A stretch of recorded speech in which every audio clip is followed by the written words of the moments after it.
বিসমিল্লাহির রহমানির রহিম। প্রিয় জামালপুরবাসী, আসসালামু আলাইকুম। জাতীয় নাগরিক পার্টি পৌঁছে গিয়েছে জামালপুরে। জামালপুরের মাটিতে আমরা আজকে এসেছি গণ অভ্যুত্থান থেকে গড়ে ওঠা দল, রাজপথ থেকে গড়ে ওঠা দল জাতীয় নাগরিক পার্টির নতুন দিনের বার্তা নিয়ে। প্রিয় জামালপুরবাসী, আপনারা জানেন জুলাই গণ অভ্যুত্থানের মাধ্যমে এই তরুণ শক্তি, এই গণ অভ্যুত্থানের শক্তি বাংলাদেশের আপামর সাধারণ ছাত্র জনতা ফ্যাসিস্ট শক্তিকে পরাজিত করে একটি নতুন বাংলাদেশের সূচনা ঘটিয়েছিল। সেই নতুন বাংলাদেশের সূচনায় অংশগ্রহণ করেছিল আপনাদের জামালপুরের সাহসী সন্তানেরা। এই জামালপুরে আমরা জানি 17 জন শহীদ রয়েছে, যারা ঢাকার বিভিন্ন প্রান্তে বুক চিতিয়ে লড়াই করেছেন, পুলিশের ছাত্রলীগের বুলেটের সামনে নিজের জীবন দিয়েছেন। আমরা সে সকল শহীদ পরিবারের সাথে আজকে সকালে সাক্ষাৎ করেছি। সে সকল শহীদ পরিবারের দুঃখ কষ্টের কথা শুনেছি, সেই শহীদ পরিবারদের আকাঙ্ক্ষার কথা শুনেছি। সে সকল শহীদ পরিবাররা কোনো অর্থ চায় না, কোনো কিছুই চায় না, তারা শুধু চায় সম্মান। তারা চায় তাদের যে কারণে তাদের সন্তানেরা, তাদের পরিবারের সদস্যরা জীবন দিয়েছিল, সেই নতুন বাংলাদেশ যাতে এই তরুণদের হাত ধরে বাংলাদেশে প্রতিষ্ঠিত হয়। ফলে জামালপুরবাসীর দায়িত্ব, আমাদের দায়িত্ব, পুরো সমগ্র বাংলাদেশের দায়িত্ব। এই যে হাজারো মানুষ শহীদ হয়েছে, হাজারো মানুষ পঙ্গুত্ব বরণ করেছে, তাদের শাহাদাতের যাতে প্রকৃত অর্থ আমরা পূরণ করতে পারি, প্রকৃত লক্ষ্যে আমরা পৌঁছাতে পারি। প্রিয় জামালপুরবাসী, আমরা জানি জামালপুরে নদী ভাঙন, জামালপুরে নদী দখল থেকে শুরু করে জামালপুরের শত শত সমস্যা রয়েছে। বিগত দিনে যারা জামালপুরের জনপ্রতিনিধি ছিল, যারা ফ্যাসিস্ট সরকারের প্রতিনিধি ছিল, তারা জামালপুরবাসীর পক্ষে কাজ করে নাই। জামালপুরে সন্ত্রাসের অভয়ারণ্য, চাঁদাবাজির অভয়ারণ্য গড়ে তুলেছিল। আমরা জামালপুরকে সেই চাঁদাবাজ সন্ত্রাস থেকে উদ্ধার করে একটি জনগণের জামালপুর হিসেবে গড়ে তুলতে চাই। প্রিয় সংগ্রামী জামালপুরবাসী, আমরা জানি এই সমিতির নামে জামালপুরে কত সাধারণ মানুষের অর্থ লোপাট করা হয়েছে। যেভাবে বাংলাদেশের ব্যাংকের থেকে অর্থ লোপাট করে বিদেশে পাচার করা হয়েছিল। এই যে অর্থ লোপাটের রাজনীতি, সেই রাজনীতি থেকে বাংলাদেশকে মুক্ত করতে হবে। প্রিয় জামালপুরবাসী, আপনারা জানেন সমগ্র বাংলাদেশে ঐক্যমত কমিশন বাংলাদেশের সংস্কারের জন্য আলাপ আলোচনা চালাচ্ছে রাজনৈতিক দলগুলোকে নিয়ে। সেই সংস্কার কমিশনে জাতীয় নাগরিক পার্টি অংশগ্রহণ করেছে।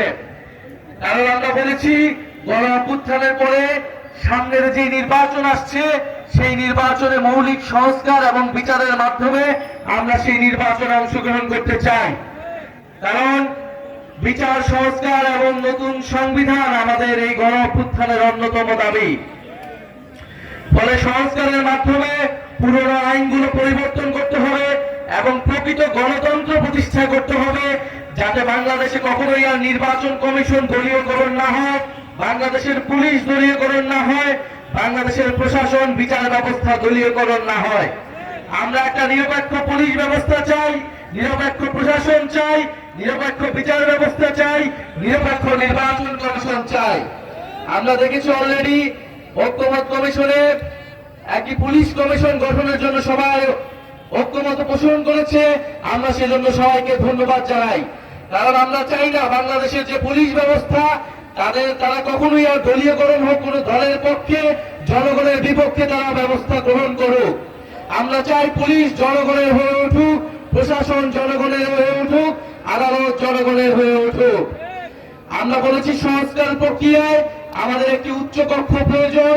আমাদের জাতীয় সংসদটাকে 2 ভাগে ভাগ করতে হবে, ভোটের অনুপাতে উচ্চ কক্ষ নির্ধারণ করতে হবে, যাতে করে একটি জবাবদিহিমূলক ক্ষমতার ভারসাম্য আমরা নিশ্চিত করতে পারি। সেই উচ্চ কক্ষের সংসদে সেই ভোটের অনুপাতের উচ্চ কক্ষে এখনো ঐক্যমত হয়নি, ফলে জুলাই সনদ এখনো আটকে রয়েছে। আমরা বলতে চাই জুলাই সনদের মাধ্যমে আমরা এই 5ই আগস্টকে সর্বদলীয়ভাবে সেলিব্রেট করতে চাই, উদযাপন করতে চাই। তাই যারা নিজেদের দলীয় স্বার্থে এখনো এই জুলাই সনদে ঐক্যমত হয়নি, তাদের প্রতি আমাদের সাদর আহ্বান থাকবে, জনগণের স্বার্থে, দেশের স্বার্থে আপনারা ঐক্যমত পোষণ করুন। কারণ সংস্কারের জন্যই, পরিবর্তিত বাংলাদেশের জন্যই মানুষ রাজপথে নেমে এসেছিল, মানুষ জীবন দিয়েছিল। জীবন দিয়েছিল আমার রিকশাওয়ালা ভাই, জীবন দিয়েছিল আমার গার্মেন্টস এর ভাই, জীবন দিয়েছিল আমাদের পথ শিশুরা, জীবন দিয়েছিল আমাদের বোনেরা, জীবন দিয়েছিল শত শত ছাত্র তরুণেরা। প্রিয় জামালপুরবাসী, এই জামালপুরে একটি একক আধিপত্য তৈরি করা হয়েছিল। জামালপুরে ভিন্ন ভিন্ন রাজনৈতিক দলেরা কথা বলতে পারেনি, জামালপুরে ভিন্ন মত পোষণের কোনো সুযোগ ছিল না। আমরা চাই জামালপুরে যাতে এই ধরনের পরিস্থিতি আবার কখনো না হয়, কিন্তু আমরা সেরকম আলামত বিভিন্ন জায়গায় দেখছি। বলতে গেলে বাংলাদেশের 64টি জেলায় দেখছি তৃণমূলে একটি একক আধিপত্য তৈরি করার চেষ্টা করা হচ্ছে, যেখানে কোনো ধরনের ভিন্ন মত থাকলেই, কোনো ধরনের ভিন্ন মত প্রকাশ করলে রাজপথে তার বিরোধিতা করা হচ্ছে, ভয়ের সংস্কৃতি তৈরি করা হচ্ছে এবং মানুষের উপরে ভিন্ন মত যারা তৈরি করছে তাদের বিরুদ্ধে মানুষকে লেলিয়ে দেওয়া হচ্ছে, সন্ত্রাসীদের লেলিয়ে দেওয়া হচ্ছে। আমরা স্পষ্টভাবে বলতে চাই, গণ অভ্যুত্থানের শক্তি এখনো রাজপথে আছে। আমরা গণ অভ্যুত্থানের সময় সম্পূর্ণভাবে সংগঠিত ছিলাম না, আমাদের কোন রাজনৈতিক দল ছিল না, ফলে আমরা অনেক কিছুই করতে পারি নাই। কিন্তু আমরা সরকারের ভিতরে বাইরে সর্বাত্মক ভাবে চেষ্টা করেছি এই অন্তর্বর্তী সরকারকে এই সময়ের রাজনীতিকে গণ অভ্যুত্থানের দিকে ধাবিত করার, এবং আমরা এই চেষ্টা এখনো জারি করে রাখছি। প্রিয় সংগ্রামী জামালপুরবাসী, আর কিছুদিনের মধ্যেই 5ই আগস্ট আসতে যাচ্ছে। আমাদের জুলাই গণ অভ্যুত্থানের 1 বছর পূর্তি হবে। 5ই আগস্টের আগে 3রা আগস্ট আমরা ঢাকায় জড়ো হব। আমরা বলেছি জুলাই সনদ এবং জুলাই ঘোষণাপত্র অবশ্যই 5ই আগস্টের মধ্যে জারি করতে হবে, এবং বিচার এবং সংস্কার এবং নতুন সংবিধানের প্রতিশ্রুতি নিশ্চিত করতে হবে। অনেকে বলে বিভিন্ন ভাবে আমাদের বিরুদ্ধে প্রোপাগান্ডা করার চেষ্টা করা হচ্ছে, আমরা নাকি নির্বাচন বানচালের চেষ্টা করছি, আমরা নাকি নির্বাচন পিছিয়ে দেওয়ার চেষ্টা করছি। আর এই গণ অভ্যুত্থান না হলে আপনারা নির্বাচনের স্বপ্নই দেখতে পারতেন না। এই গণ অভ্যুত্থান না হলে, যদি কোটা সংস্কার আন্দোলন থেকে আমরা এটাকে গণ অভ্যুত্থানের দিকে নিয়ে যেতাম, সরকার পতনের দিকে না নিয়ে যেতাম, তাহলে এই শেখ হাসিনার সরকারের অধীনে আপনারা আরো 4 বছর অপেক্ষা করতেন।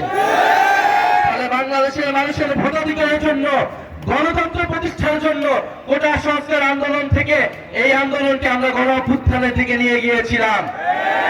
অবশ্যই আমরা নির্বাচন চাই, আমরা ভোটাধিকার চাই, আমরা মানুষের মত প্রকাশের অধিকার নিশ্চিত করতে চাই। কিন্তু আমরা বলেছি শুধুমাত্র ভোটাধিকারের মাধ্যমে, শুধুমাত্র এক সরকার থেকে আরেক সরকার পরিবর্তনের মাধ্যমে আপনার আমার জীবনের কোনো পরিবর্তন হবে না। আপনার আমার জীবনের পরিবর্তন হবে যদি সংস্কার হয়, যদি অর্থনৈতিক সংস্কার হয়, যদি শিক্ষা ব্যবস্থার সংস্কার হয়, যদি স্বাস্থ্য ব্যবস্থার সংস্কার হয়, এবং যদি প্রকৃত গণতন্ত্র আমরা নিশ্চিত করতে পারি। আমরা এমন একটা সংসদ যদি তৈরি করতে পারি যেখানে ক্ষমতার ভারসাম্য থাকবে, যেখানে এক ব্যক্তি, যেখানে শুধুমাত্র কেবল প্রধানমন্ত্রীর কথায় পুরো রাষ্ট্র, পুরো সরকার পরিচালিত হবে না।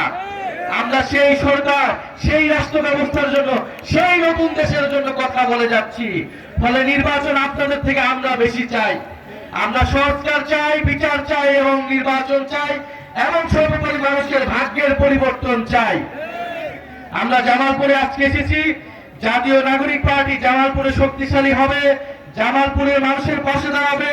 আপনারা ভয়ের সংস্কৃতিকে উপেক্ষা করে জাতীয় নাগরিক পার্টির পাশে এসে দাঁড়ান।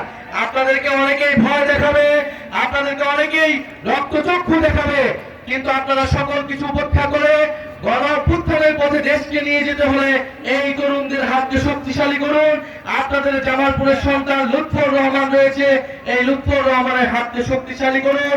জামালপুরে মশিউর রহমান শুভ রয়েছে, জামালপুরে যুব শক্তির বকুল রয়েছে, আপনারা তাদের হাতকে শক্তিশালী করুন। আরেকটি বিষয়, প্রিয় জামালপুরবাসী, প্রিয় দেশবাসীর উদ্দেশ্যে বলতে চাই, বাংলাদেশের রাজনৈতিক দলগুলোতে একটি চাঁদাবাজির অর্থনীতি গড়ে উঠেছে, এবং এই চাঁদাবাজির অর্থনীতির ভিতরেও দুঃখজনক হলেও বৈষম্য বিরোধী ছাত্র আন্দোলনের বিভিন্ন নেতাকর্মীকে যুক্ত করা হয়েছে, এবং তারা যুক্ত করা হয়েছে বৈষম্য বিরোধী ছাত্র আন্দোলনের নাম ভাঙিয়ে, এনসিপির নাম ভাঙিয়ে চাঁদাবাজি করার চেষ্টা করা হচ্ছে বিভিন্ন জায়গায় বাংলাদেশে। আমরা স্পষ্টভাবে বলেছি চাঁদাবাজি সন্ত্রাসীর বিরুদ্ধে যে সংগ্রাম আমরা শুরু করেছি, সেই সংগ্রাম আমরা ঘরের ভিতর থেকে শুরু করব। আমরা এই কারণে জাতীয় নাগরিক পার্টি ঘোষণার পরে বৈষম্যবিরোধী ছাত্র আন্দোলনকে বিলুপ্তির আহ্বান জানিয়েছিলাম। কারণ গণ অভ্যুত্থানের পরে এই ব্যানারকে কলুষিত করতে বিভিন্ন দল, বিভিন্ন পক্ষ ষড়যন্ত্র করেছে। বিভিন্ন অনুপ্রবেশকারীরা এই বৈষম্যবিরোধী ব্যানারে ঢুকে চাঁদাবাজির আশ্রয় নিয়েছেন। আপনাদের প্রতিও অনুরোধ থাকবে, আপনারা কোনো চাঁদাবাজ, কোনো সন্ত্রাসকে আশ্রয় দিবেন না, সে যেই দলের হোক না কেন। এনসিপি বৈষম্যবিরোধীর নাম ভাঙিয়ে কোনো ধরনের চাঁদাবাজি করার কোনো সুযোগ থাকবে না। আপনারা আইনের আশ্রয় নেবেন এবং শুধু এনসিপি বৈষম্যবিরোধী না, কোন রাজনৈতিক দলের নামে যদি চাঁদাবাজি সন্ত্রাসীর আশ্রয় দেওয়া হয়, চাঁদাবাজি সন্ত্রাসী চেষ্টা করা হয়, আপনারা গণপ্রতিরোধ তৈরি করবেন। প্রিয় সংগ্রামী জামালপুরবাসী, আমরা বলতে চাই, বিচার সংস্কার এবং নতুন সংবিধানের দাবিতে জামালপুরবাসী আজকে অংশগ্রহণ করেছে। আমরা খুব শীঘ্রই ঢাকায় পৌঁছাবো। আমাদের যে 64 জেলার পদযাত্রা সেটি শেষ হতে যাচ্ছে। আমরা বিভিন্ন জায়গায় বাধার শিকার হয়েছি। গোপালগঞ্জে মুজিববাদী সন্ত্রাসীরা আমাদের উপর হামলা করেছে এবং চকরিয়া সহ বিভিন্ন জায়গায় আমাদের উপরে হামলার চেষ্টা করা হয়েছে, আমাদের মঞ্চ ভাঙচুরের চেষ্টা করা হয়েছে। আমরা স্পষ্টভাবে বলতে চাই, বাধা অতিক্রম করে আমরা গণ অভ্যুত্থান করেছিলাম। যত বাধাই দেওয়া হোক না কেন, জাতীয় নাগরিক পার্টি উঠে দাঁড়িয়েছে, জাতীয় নাগরিক পার্টি মানুষের কথা বলছে। প্রিয় সংগ্রামী বন্ধুগণ, আমাদের এখানে উপস্থিত রয়েছেন আমাদের মুখ্য সমন্বয়ক নাসিরউদ্দিন পাটোয়ারি, আমাদের সামনে উপস্থিত রয়েছেন আমাদের জাতীয় নাগরিক পার্টির অগ্নিকন্যা সামান্তা শারমিন সহ জাতীয় নাগরিক পার্টির কেন্দ্রীয় নেতৃবৃন্দ। আজকে সময়ের স্বল্পতার কারণে সবাই কথা বলতে পারে নাই, কিন্তু আমরা জানি জামালপুরবাসী আমাদেরকে সাদরে গ্রহণ করেছেন এবং এই জামালপুরের মাটি থেকে ইনশাআল্লাহ আমরা নতুন বাংলাদেশের যে আহ্বান, যে বার্তা দিয়ে গেলাম, আপনারা এই বাংলাদেশকে গড়ে তুলবেন। আপনারা জামালপুরের শক্তিশালী সংগঠন গড়ে তুলবেন এবং শক্তিশালী সংগঠনের মাধ্যমে আমরা নতুন বাংলাদেশের পথে এগিয়ে যাব। এবং যে সকল অনুপ্রবেশকারীরা জাতীয় নাগরিক পার্টির আশেপাশে ঘোরাঘুরি করছেন, তাদেরকে বিতাড়িত করবেন। আপনারা সন্ত্রাস এবং চাঁদাবাজির বিরুদ্ধে দাঁড়াবেন। আজকে জামালপুরে এই পদযাত্রা সফলভাবে সম্পন্ন করার জন্য জাতীয় নাগরিক পার্টির যে সকল স্থানীয় নেতৃবৃন্দ, জাতীয় যুব শক্তির নেতৃবৃন্দ এবং শ্রমিক উইং এবং গণতান্ত্রিক ছাত্র সংসদ এবং যারা আমাদের গণ অভ্যুত্থানে বৈষম্যবিরোধীতে অংশগ্রহণ করেছিলেন, তাদের সবাইকে আন্তরিকভাবে ধন্যবাদ জানাই। এই জামালপুরের স্কুল, কলেজ, মাদ্রাসার ছাত্ররা, আমাদের নারীরা গণ অভ্যুত্থানে অংশগ্রহণ করেছিলেন, আওয়ামী ফ্যাসিস্টের বিরুদ্ধে দাঁড়িয়েছিলেন, তাদেরকে জানাই লাল সালাম। ইনশাআল্লাহ আবারও দেখা হবে। আমরা স্লোগানের মাধ্যমে আজকের পথসভা সম্পন্ন করতে চাই। স্লোগান হবে।